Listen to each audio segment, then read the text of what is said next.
ప్రేమైన మా పరలోక తండ్రి యేసుక్రీస్తు ప్రభు పరిశుద్ధ నామమును బట్టి మీ సన్నిధికి వస్తున్నాం దేవా. ఈ ఉదయకాలన ప్రత్యేకంగా నేను మేము స్తుతిస్తున్నా. మీ కృపను బట్టి గత దినమంతా కూడా కాపాడారు. మరొక దినం చూడడానికి మీరు ఇచ్చిన కృపను బట్టి దయను బట్టి మీకు స్తోత్రం. ఈ దినం అయినా మీ కృపలో జ్ఞాపకం చేసుకోండి, మీ కృపలో దర్శించండి. ఈ దినమంతా ప్రభా కృపాక్షంతో నడిపించండి. ప్రతి ఒక్కర ప్రతి అవసరం తీర్చండి. పిలిపిలి రాసిన పత్రిక 4:19 కాగా దేవుడు తన ఐశ్వర్యం చెప్పున క్రీస్తు యేసు మహిమలో ప్రతి అవసరం తీర్చండి. అయ్యా ప్రభా, ఈ దినాన్ని బట్టి ఎవరైతే నాయన ఉద్యోగాల కొరకు ప్రయత్నం చేస్తున్నారో వాళ్ళకు ఉద్యోగాలు దయచేయండి. ఎవరైతే పుట్టినరోజు జరుపుకుంటున్నారో నాయన వాళ్ళని దీవించండి. మరొక సంవత్సరం చూడడానికి దయాకిరీటం ధరింపజేశారు, కృప చూపించారు.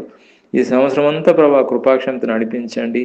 అదేవిధంగా ఎవరైతే ఈరోజు పెళ్లి దినం జరుపుకుంటున్నారో వాళ్ళని నూతన ఆశలతో నూతన దేవులతో నింపండి. ఈ సంవత్సరం అంతా కృపాక్షంతో నడిపించమని, ప్రత్యేక కృపతో నింపమని ప్రభువైన యేసుక్రీస్తునామములో ప్రార్థన చేస్తున్నాం తండ్రి. ఆమేన్.